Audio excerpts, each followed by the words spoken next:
Sa second day po ng Grand Chess Tour St. Louis Rapid and Blitz, kalaban po ni Grandmaster Wasiso, walang iba kundi si Grandmaster Boy Dabog, yan Nepomniachtchi. Bakit Boy Dabog? Huling laban po nila ng Grand Chess Tour, si Nepo po. Sa opening pa lang, aba, ginulo agad yung pyesa. Ganito nangyari. O, pakita ko lang mabilis yun para may istorya kayo kung ano nangyari.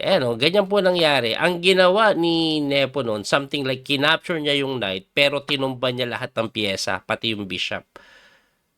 Sinadya niya sabay tingin kay Wesley. Sabay ngiti. Ganun nangyari doon eh. Pero, ngayon, itutumba pa rin kaya ito ni Nepo kasi blitz event po yun eh. Parang nantitrip si Nepo eh.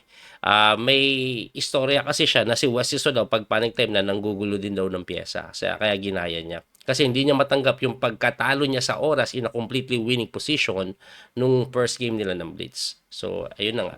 Dinaan niya sa dabog. Anyway, eto pong game po nila ay round number 4 po dito po sa rapid event ng St. Louis. Okay? So, puti na naman si Nepo, itim si Wesley. Medyo hindi po maganda laro ni Wesley. 2 tabla, 1 talo. Makabawi na kaya. Tingnan po natin ha. So, C4, E5. English opening. Knight C3, Knight F6, Knight F3, Knight C6. Ayan yung 4 knights variation po yan ng English opening. At ang ginagawa po dyan, E3 kadalasan, Bishop B4, lahat po yan mainline. And then Queen C2 lang.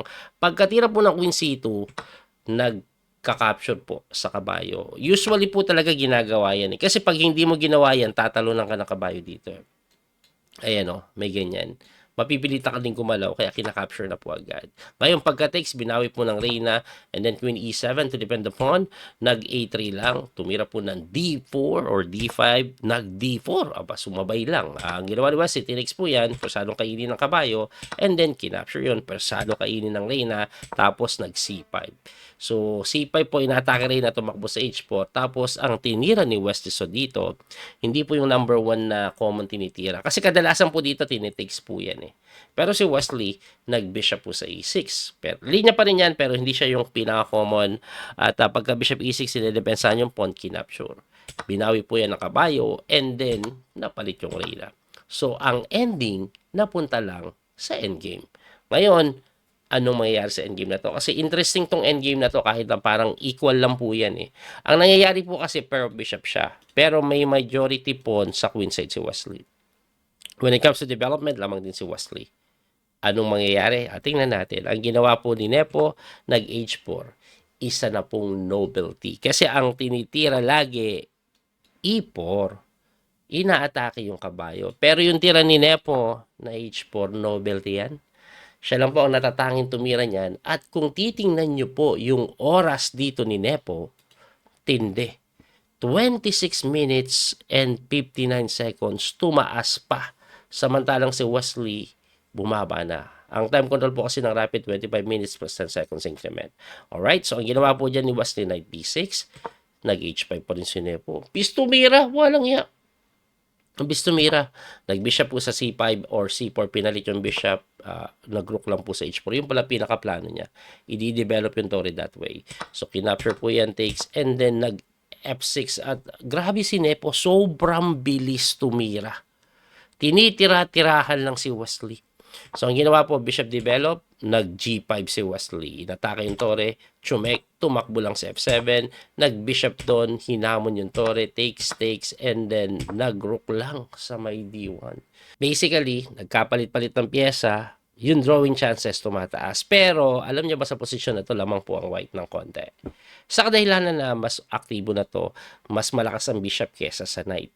So, may mga ganito pang idea later on. No? Kaya di makagalaw yung knight. So, ang ginawa ni Wesley, nag-king E7 na lang, nag-king move din, activating the king, nag-F5 si Wesley, na kung saan hindi daw ganun kaganda kasi may bishop takes, pawn takes, and then, eto, for some reason, engine is saying, rook D3, rook B3, put pressure sa double pawn.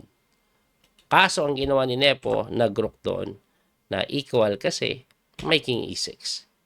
Bakit ginawa ni Nepo yan? Akala niya po may matindi siyang E4. Ayun. Kasi ang E4 po, no? Pag kinapture mo to, capture yon. Kahit itulak mo, capture yon. Ngayon, capture, babagsak din yan, maatake. Napakaganda po ng tira ni Nepo na yan. No? Yun nga lang, may nag-iisang tira para hindi matalo ang black. At eto po'y nakita ni Wesley, rook lang po sa may A4. Napakagandang counterplay. Yes, libre po ito pero hindi mo makapture yan ng tore dahil may capture dun with a check, bagsak tore mo. Hindi din pwede pawn dahil may take sa tore. Kaya persado yan dumipensa. At pagka-depensa, pwede nang i-takes. Anong pinagkaiba? May rook takes G5 din naman. At least, yung pawn po sa E4, mapapalit dito. Ayun, no. Kasi kanina babagsak lang yun eh. Kung nandun yung pawn, magiging problema lang yan, mapapabagsak lang. Pero because of that move na rook A4, ayun nangyari. So king F6, gumanon. Pinalit ni Wesley. Tagal niyang pinag-isipan niya na hinamon. Bakit pinalit? Pagka-takes, lalapitan. Kalkulado lahat yan ni Wesley. Si Nepo ang bilis pa rin tumiro. Kalkulado yan kasi ganito po mangyayari. Lalapitan yung kabila. Ayan. Mag-uunahan. Mag-uunahan po. Ayan po ang nangyari. So, ang ending parang 1 pawn up si Nepo. Pero, pagkatira po na yan, check, tumakbo, chinek na naman, tumakbo, chinek na naman, bumalik, capture, harang, drawish po ang kakabagsakan. At ang nakakabili pa dyan, tingnan nyo po yung time ni Nepo. 20 minutes pa siya. Bilis tira talaga to si Nepo eh. Hindi ko sure kung nagdabog siya sa pagkakataong ito, pero tingnan nyo po yung accuracy ng dalawa. 98.8%, 98.7%. Mga engine po ng mga galawan yung pinawalan nila. Hindi sila nagkamali pareho, kaya ang ending, nauwi sa tabla.